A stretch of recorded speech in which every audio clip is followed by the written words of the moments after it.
Yo, what's good, man? This is EC Pinchot Podcast with your one and only host, Glory Boy, back again here with another special, special episode. And we out here in Rochester, with the one and only BabaaLin. Shoot. And I appreciate you actually for welcoming me, to your home, Welcome. we talked about this day when we was at the Suya. In September. Independence Day. Yep. Yeah. How you feeling though? I feel good. Feeling good? Feel good. All right, dope. All right, so first we're just gonna start off with your song. We're gonna start off with your song, and then we're gonna go straight into you introducing yourself. How you want to introduce yourself? Tell the people exactly what you do, and so on, and then boom. Okay, gotcha. All right. So y'all ready? Y'all better turn up with us, man. Let's go.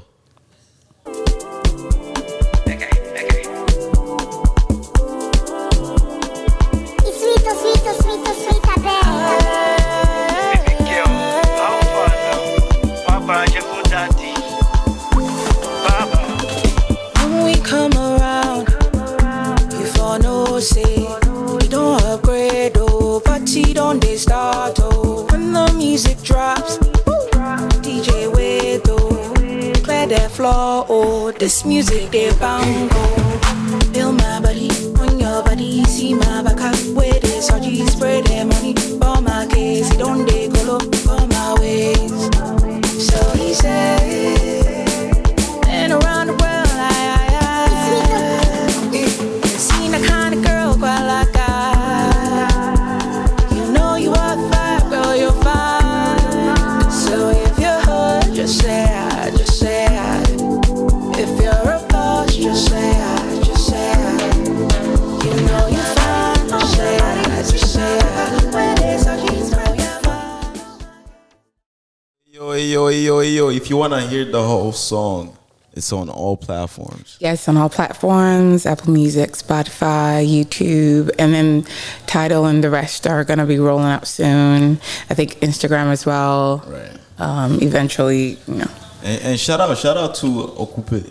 Shout out to Okupe, because this is a song by me featuring Okupe, produced by Prince O, producer extraordinaire, that's what I call him. Right. Legit, man. And so tell the people, what's your name? What do you do? I mean, we could restart it over again. Yeah. That way they can get to know you better. Of course. I'm BabaaLin, and I am Ghanaian Nigerian. I've been in Rochester for about maybe 10, 11 years, I think. And I'm a singer. I'm a musician. I've been doing this professionally for about, let me see, I would say 20, God, it's been a long time. Honestly, I would say since high school. I used to be in a band, in a girl group back in Ghana with my bandmates, Natasha, Denise, and then Denise left, and then it was me, Natasha, in January. Right. Then it was me and Natasha, and then I moved away, and she was doing her own thing. And then I took a long break, and decided to get back to it. So I did, and that was actually my sister. My sister Grace, she was pushing me, like, because she would be listening to my songs and stuff, and then she'd be like, why are you not going back to singing so I can make money off of you? As Africans. Right. And I was like, I bet. So I went back to the studio, started recording, and consistently, I would say I've been releasing a song a year.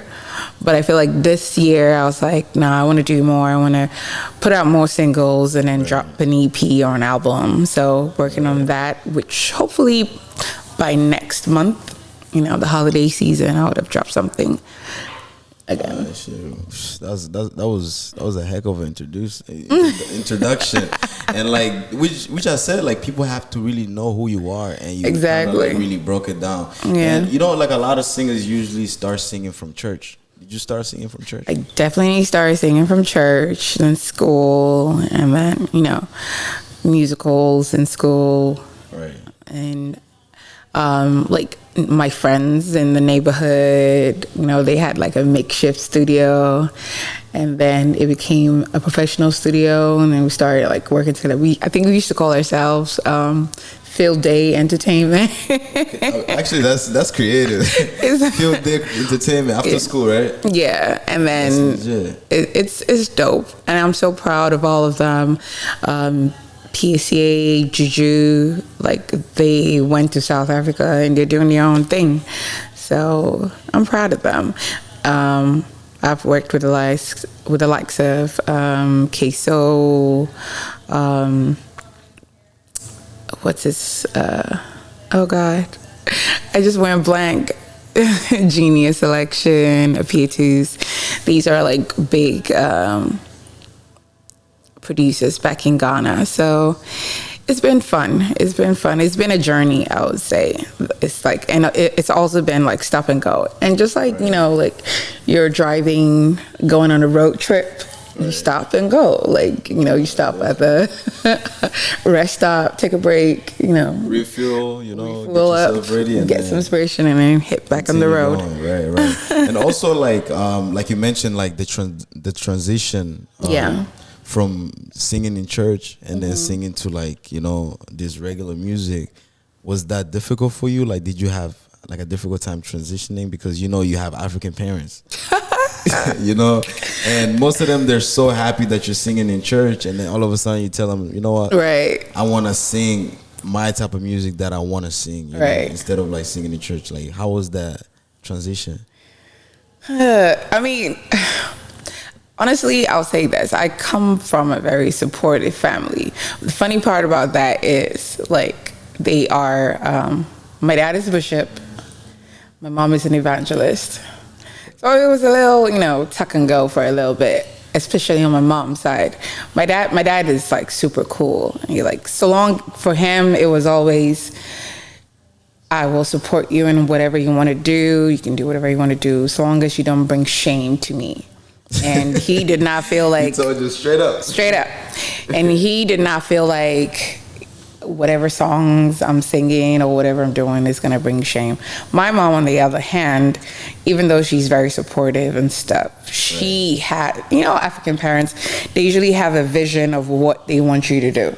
I want you to be a doctor. I want you to be a lawyer. I want you to be some type of business tycoon or something. So that is the goal from childhood. And if I don't see it, then it means you haven't made it or you're not making it. So they don't want any type of deviation. But my dad kind of like convinced her, because he felt like when he was growing up, he wanted to be a comedian. And his dad was not budging. He was always beating him up. So he was like, he was not going to do that to me. And if that's my dream, that's what I want to do, then do it. So, I support that. And I feel like a lot of times African parents, some of them don't usually focus on their child's talents. You feel me? Like, for example, when the kid is growing up, they have to pay attention, like, oh shoot, they like doing this, and stop trying to use that mentality from back in the days where, like, I want you to be a doctor. Yeah. And then when the kid grows up, they regret being a doctor because it was something that they really didn't focus on by themselves. It was something that was pushed upon them.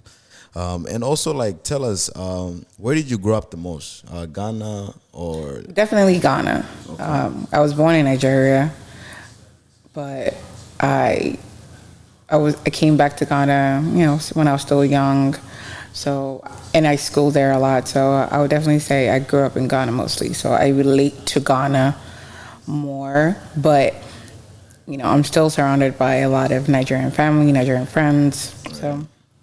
Right, and also when I got here, I was talking about the Ghana jollof and the Nigerian jollof. Don't start this beef, because there's beef but she's in between. Like, oh my god, she can't pick sides. You feel me? Like, she's Nigerian, she's Ghanaian. Right. But let's break it down though. Like, who got the best jollof between the two? I mean, you're in the middle, so you can answer this question. Exactly. I mean, listen, if Nigerians want beef, I got them. If Ghanaians want beef, I got them. But honestly, I would say Ghana jollof is the best jollof, you know, because of the rice. Honestly, it's not Ghana jollof or Nigerian jollof for me. It's what type of rice did you use to make your jollof? If you don't use basmati rice or jasmine rice, I don't want your jollof. Your jollof is whack. You don't know how to make it. You don't know how to cook, and you don't have taste. Damn, she went straight up. Period. She went straight up to Ghana everybody. jollof, Somali jollof, Right. whatever jollof, Liberia jollof, Right. Sierra Leone jollof. No. If you don't use basmati rice, if you don't know how to cook basmati rice, don't know how to cook jasmine rice, you don't know how to make jollof. Because what kind of jollof rice, like using parboiled rice for jollof is rubbish.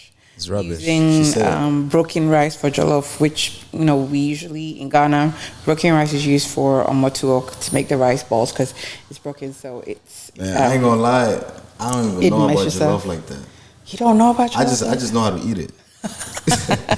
But like, I just know how to eat it. But like, knowing like how you make it, that is not cool. You can't be an African and don't know about jollof. You know a lot about fufu. Hell yeah. How about kwanga? Hell yeah. I mean, you've been around Congolese people. So. Hell yeah. Me, I've been around Nigerians and Ghanaians, but all I do is just eat it. But like, you know, I'm not there to really study like how you make it when it's already made. You feel me? You feel me? Like, it's already there. You feel me? But yeah, and also let's talk about like you coming to the United States.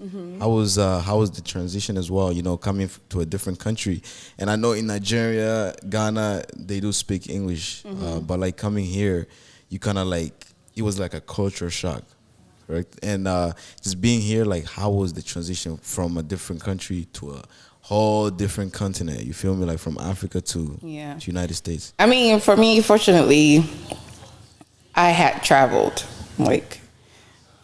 I had been to the UK, I've been, you know, to Amsterdam, whatever. So coming here wasn't that much of a culture shock. It was more so I felt like I've been lied to. Because, like, you know, when you go to, like, the UK, what you see on TV is what you see there. Right? But, you know, when we see America, we usually see New York City, Vegas, you know, Atlanta, like all the big cities. I didn't know about Rochester because they don't show these parts. Yo, she's speaking for everybody right there. Keep going. They don't show these parts. They don't show the hood. They don't show like the little homeless people and all that stuff. And you know how wretched it can be sometimes. You know, just like back home, we have like slums and stuff. And they you know, they do have that here as well. But what they show us on TV made us think like, oh, America is like streets of gold and like next to heaven and stuff. And then I came here, I thought I was going to the Big Apple where you see the yellow taxis and I come here, I was like, okay, I don't know. Especially when I got to the airport. I was like, okay, maybe this is like a transit airport. Did you get here at night or during the day? During the day. Okay, yeah, you saw everything. I saw everything. I got here at night, so I ain't And my dad tried to play a joke with me. He drove me through the hood. Like, right. And I was like, where are we going? Like, why are we not home yet? He kept driving around, just like, and then he stopped at this like broken down house or whatever. And I was like, yeah, we're home. We live behind there. Cause like, nah, I'm not going I was like, take me back home. Like, you're about to force me to live here. And then he was like, I'm serious, get your stuff out. You stop being a brat. I was like, listen, everybody wants to come to America. I don't need to. You know, I miss y'all. I want to live with you guys, but if this is it, it's okay. I will go back home and struggle. Nah, it'd be like that too. Right. You just spoke for every African that came to America, cause like all them pictures, like when you before It's coming. deceptive, man. Oh man, even the snow, like you never really thought the snow would be this much. Never thought the snow would be this much. Never thought the snow. They make it so pretty. Like when you're watching like Christmas movies on Hallmark and stuff. It's like, that oh, snow. twinkle, twinkle. Oh, I can go play in the snow. Play in what snow? Not me. You can't play in the snow. No. And also when you got here, right?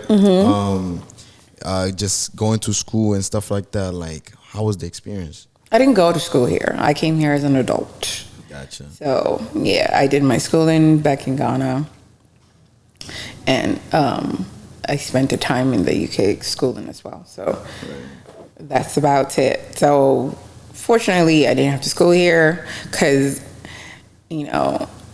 from my sisters, I heard about the cliquish lifestyle and bullying and stuff. Me, you can't bully me. Because my hands move before my mouth goes. Like, I don't do a lot of talking. Because, Africans, we don't do all that back talk. Like, it's you're going to fight or you're not going to fight. And it's like you're about to say a worship. Exactly. Done. And then you fight, you hug each other, and you keep pushing. No back talk. Here is a whole bunch of talking and Twitter fingers.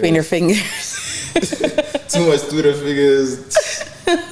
Nah, for real though, for real. And also, like, if we take a look at you coming here as an adult, just what did you study and how was it like finding a job and working in the United States? I studied business administration, so I had a broad spectrum of knowledge. My school, we did human resources like HR, business science, analytics, and then IT. So it's like you are able to and marketing. So you're able to just cut across all boards. So you have knowledge and skill sets in all these different fields. So getting a job here wasn't really difficult. I started off in customer service, did that for different companies, and then I was doing branding with HP, with Canon, and stuff. So and those times were really fun. You go to the store like Best Buy or Staples or whatever and set up your equipment, and then when the customers come into the store, you're teaching them about the different products and what they do and stuff. So it was really cool. So it was like I was able to use my marketing skill set, customer service, human resources, human relatability and stuff. So it was pretty cool. And then I worked for the state, and then I'm working for a translation agency. So, but I'm doing admin on that part. I'm not translating any languages. Gotcha. So it's not bad. I mean, that's good. That's good. And so now let's just skip over and talk about what really brought me here. It's your music journey. And also, we're not just gonna talk about music. We're gonna talk about just everything in general that goes on. In terms of like just men, women in the music industry and so on. But like in terms of music, like what's your style of music that you produce? Yeah, my music is Afrofusion. So Afrofusion, I feel like that encompasses Afrobeats, like the different types of Afrobeats. I'm a piano, Afro soul, Afro pop. So it's a fusion of all these different genres, and for me, is whatever moves me, be it a statement, be it my life, be it my friend's life or something, or a beat, So that kind of works for me as well. No, you're good. Yeah, I had to check, little technical difficulties. You feel me?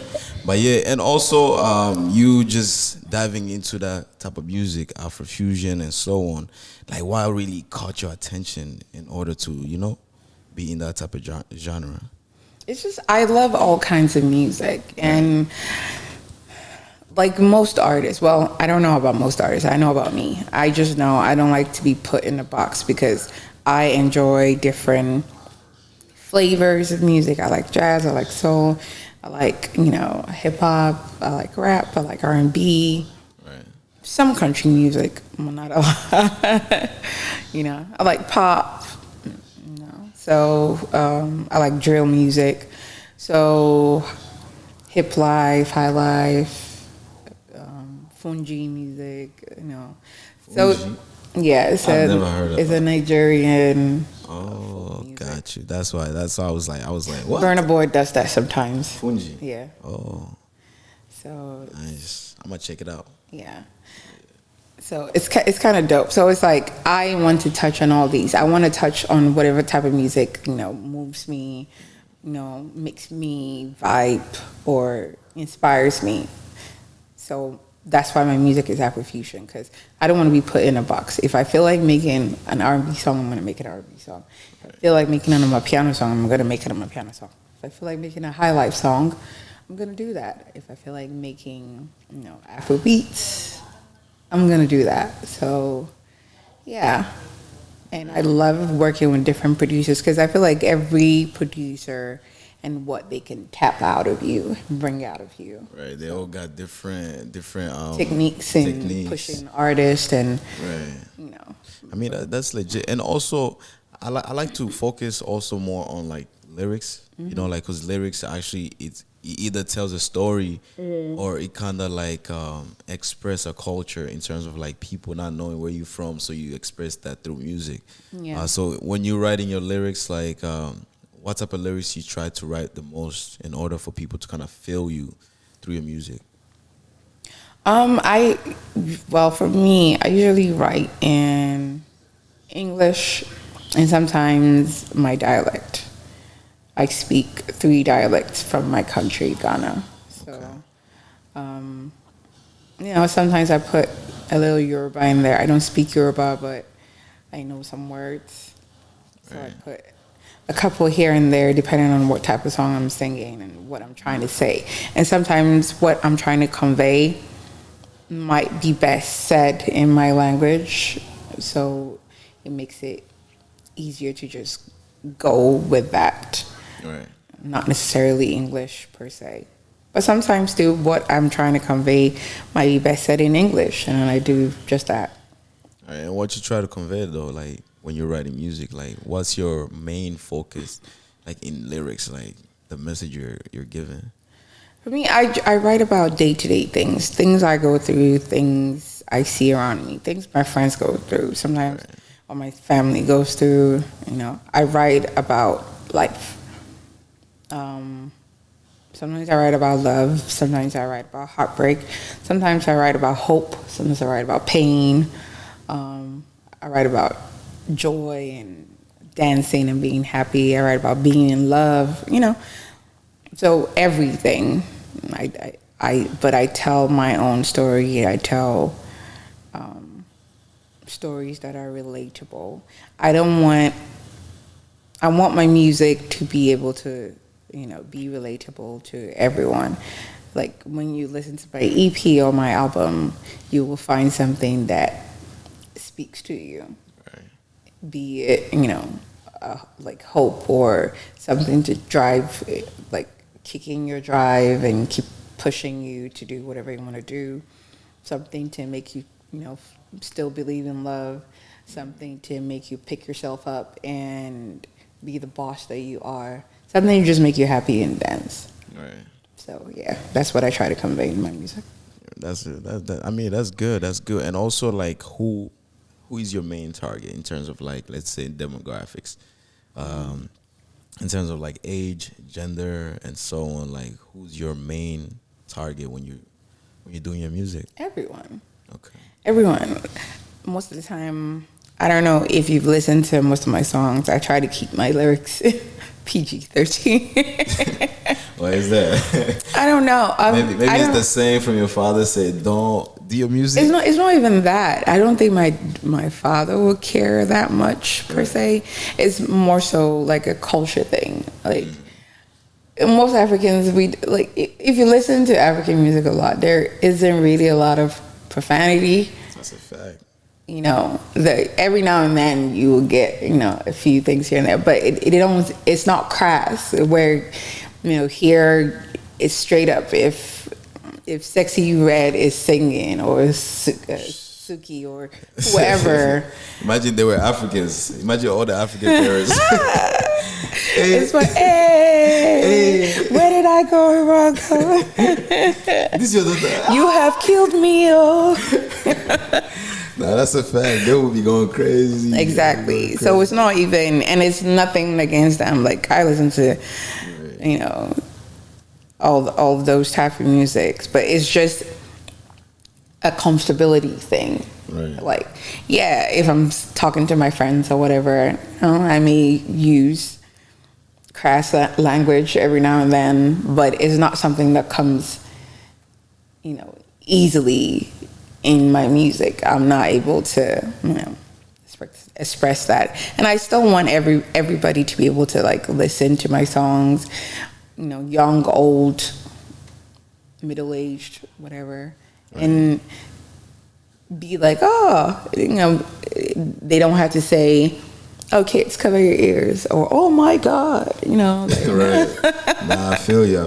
I mean, that's true, because you want your music to be also played in, let me say, like weddings, like everywhere, like African events. Play where, my like, music in the airport, the mall, okay, a hotel, the elevator, a wedding, a party, an auditorium, a concert, club, wherever. But you know, you got some club bangers coming, like more.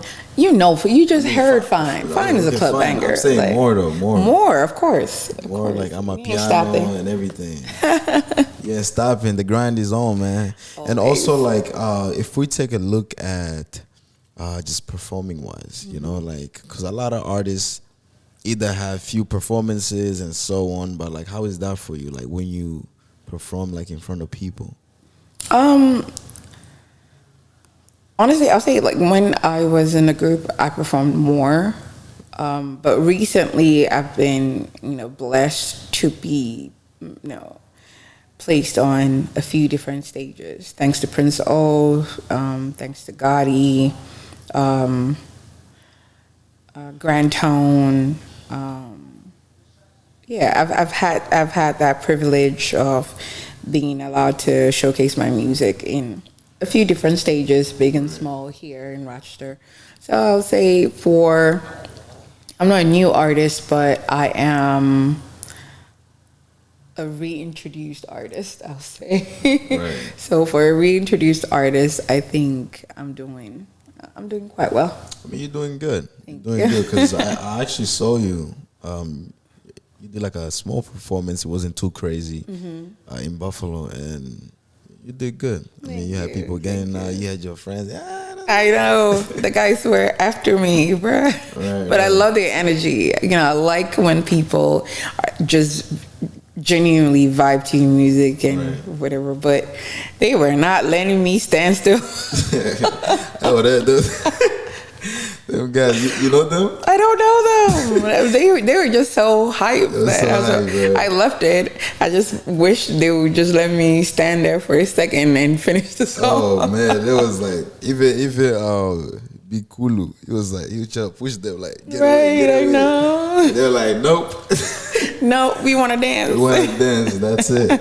And yeah, so let's talk about support, because we just mentioned something about support here. Yeah. But like in terms of like support, what does support mean to you as an artist? Support is everything, especially from like people closest to you.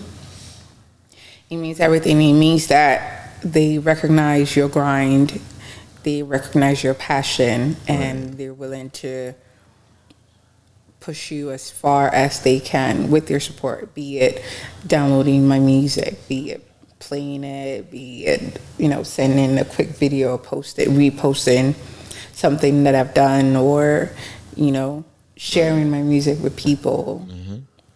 That is everything. And then, like words of encouragement to know that, hey, I'm doing something, and they appreciate me. And it's also great when it's from strangers as well. With the few stages that I have been exposed to, I've had people come up to me in the store or, at an event, the regular event. I'm just minding my business. And they're like, hey, aren't you this? Oh, I love your music. Or, oh, I saw you perform here. And, oh, you're doing really good. And it feels great. It's like, I'm going about my business, not thinking anybody's noticing anything or whatever. Right. Because I come from Ghana and Nigeria. I come from Africa. So my target base is usually them. But it also feels great when it's from elsewhere. It's from people from Rochester, from people in Atlanta, New York City, or Charlotte, or, Dallas. And it's like, oh, wow. Wow, like I'm going all I'm over. training, but I'm like, on my way. I mean, that's it. I mean, if you feel like the motion is touching base, like in all different states and so on, that's the most important. That's exactly what you're looking for in terms of like networking. It becomes even easier because now people have already came like across your music and so on. And also, like, if we take a look at like Rochester itself. Do you feel like you will spend here like a few more years and continue doing your music? I will. I mean, I feel like Rochester is a great place to gather your bearings. I mean, like I said, when my dad first brought me here, I was like, what the heck is this? Right. It's like hidden. It's like when I tell my friends, oh, where are you? I mean, Rochester, New York. Oh, you're in New York. They automatically think it's New York City. But it's like, no, upstate. It's like 6 hours, 7 hours from, New York City. It's like, oh, okay. And then that's that. And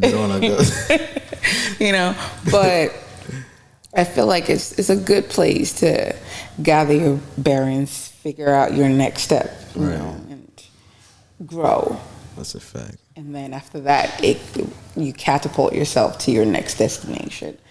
I know for a fact I ultimately don't want to stay here, but for now, it is doing what it needs to do, and I'm comfortable. So. Okay, amen to that. I mean, if you're comfortable, that's the most important thing. You feel me? And it's just, and also let's look at a different topic here because we're getting closer to the end. But I know you're a female and you're doing your music, but like, how is that? Like, is it challenging for you in terms of like, because it's like there's different ways women get supported compared to men, or men get supported compared to women. But like, how do you feel as a woman doing music in the music industry?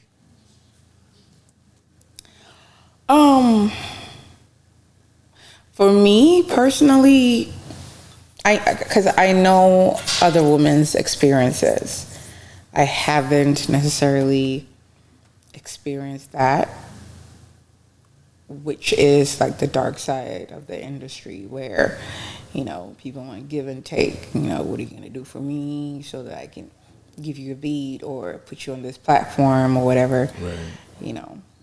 A lot of people go through that. A lot of female artists go through that. But I have been blessed enough that people that come into my life or people that I've networked and connected with genuinely want to help me with my music, want to love my music, want to push me, want to take me to the next level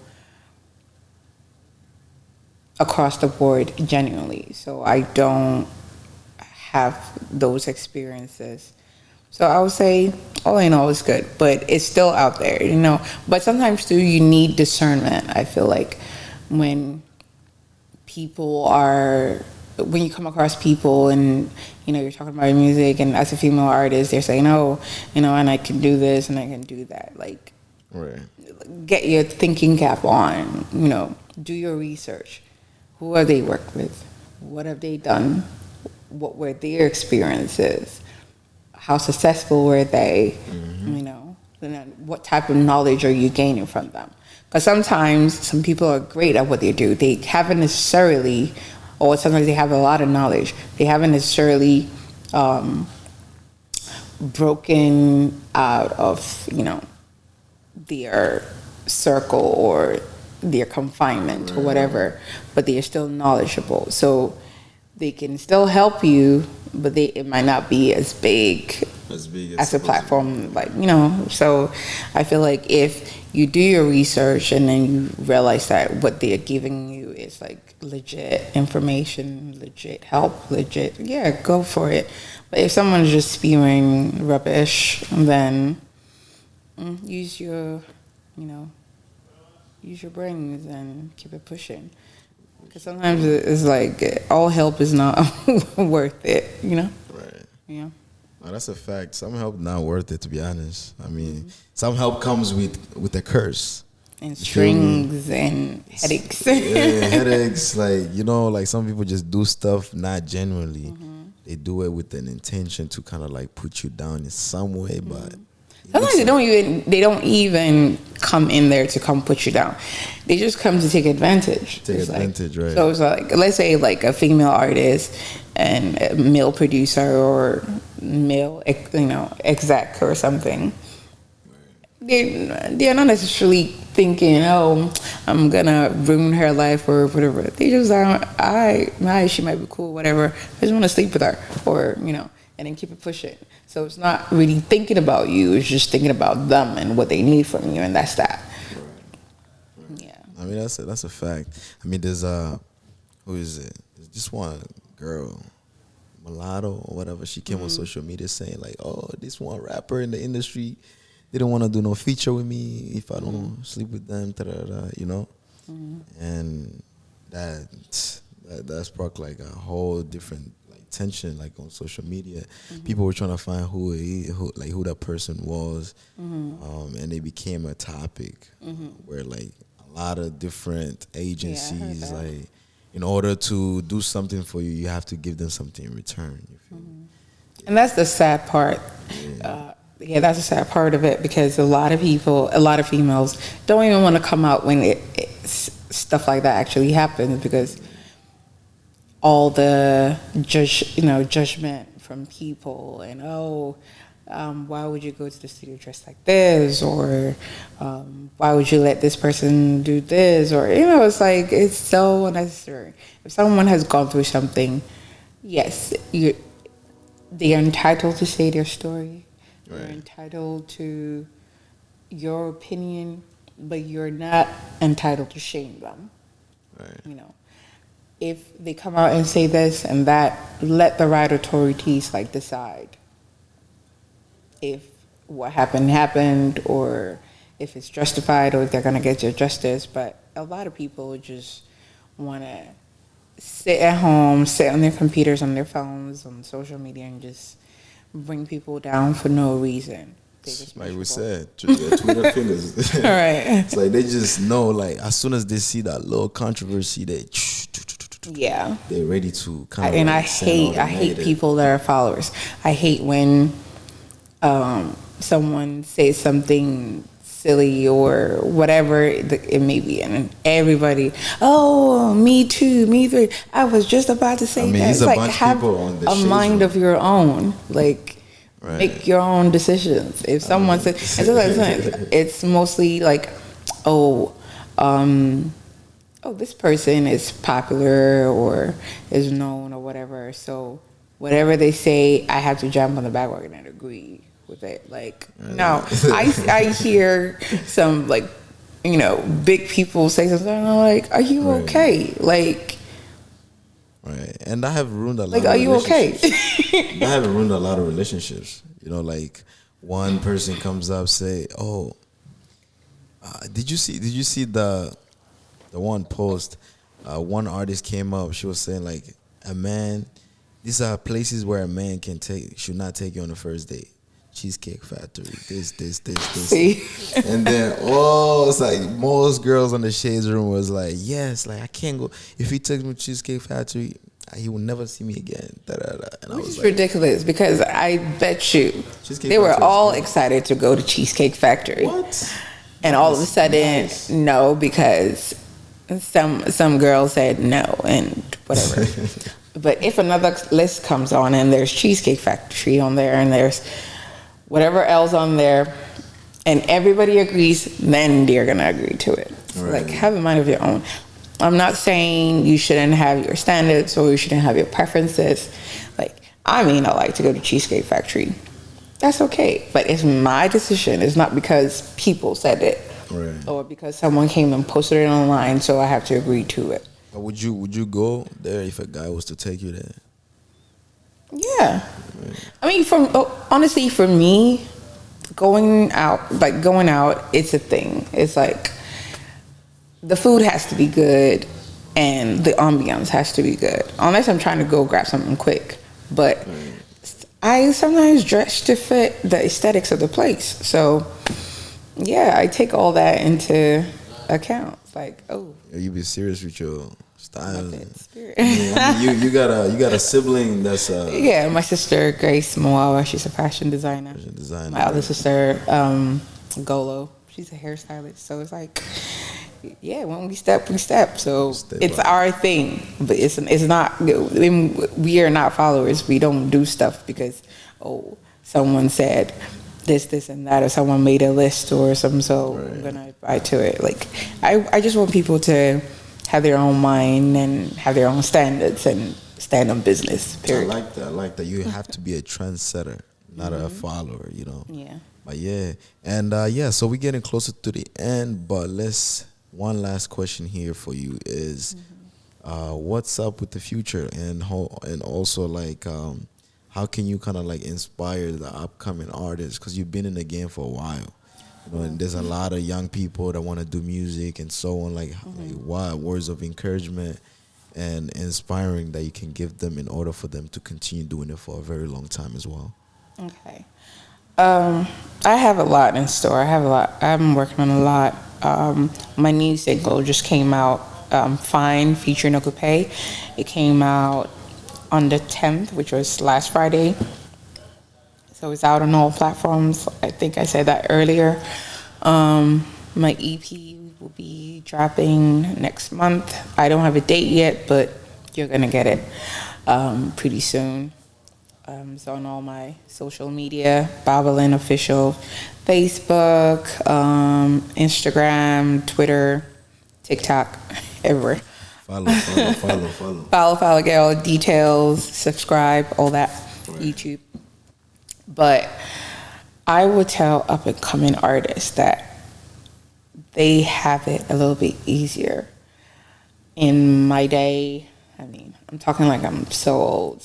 I am old, but no, I'm not that old. But I mean, you've been in it for a very long time, though. Yeah, You for feel quite me? some time. But social media wasn't as big. Right, before all the streaming, you was there, like you started when there was with the CDs. CDs and Right. MP3. MP3, You had to right. download MP3. Right, no Spotify that much. Yeah, it wasn't as big as it is now. So, and it wasn't as easy to get your music on these platforms like it is now. Right. So they have an advantage, and I feel like they should take the opportunity to go to all these TED Talks and seminars from artists and producers and stuff to learn about the music business, to learn about marketing, like social media marketing. Right. Stuff. People are doing it on their own. Take advantage of Facebook ads, Instagram ads, and stuff like that, and push your music and work at it. You know, be on it. Do as many shows as you can. Do as many open mics as you can. Network as much as possible, because getting noticed is not easy, you know. But thanks to social media, it's achievable, because you never know who's watching, and you always have to be on your best behavior. But you always have to be you. You have to be true to you. You have to be your authentic self, and just represent for yourself, because you never know who is going to relate to you. You never know who's watching you. You never know when that opportunity or chance, you know, is going to come up for you, and you have to be consistent. That's a fact. It's like easier said than done, because I'm saying this. I'm sitting here like, you should take your own advice. Nah. I mean, in order to actually succeed, you have, like, in the music industry, I've seen a lot of times the artists that succeed the most are the ones that's, you said, being more authentic and just being themselves, because you have a story to tell through your music. So why try to copy another person's story when, when yours can inspire many other people that can really relate to it? Feel me? So yeah. And thank you so much, BabaaLin. Thank you for having me. I said it right, BabaaLin. BabaaLin. You want me to say it like that? BabaaLin. It's so funny how different people say my name, but I love it. I love it. Yeah, man. Shout out to you. Appreciate you. Wish you all the best in your music career. You feel me? And hope to link up soon. You know, I mean, you coming to Buffalo. Hope to see you. Yeah, I'll be there. And so, yeah, appreciate y'all, man. This is Easy Pinchal Podcast with your one and only host, you know, Glory Boy. Go ahead and follow her on all platforms. On all platforms. It's BabaaLin, TikTok, Instagram, Facebook, Twitter. Everywhere, man. Everywhere. Threats. Everywhere. Yeah, man. We out of here, man. Let's go. Thank you.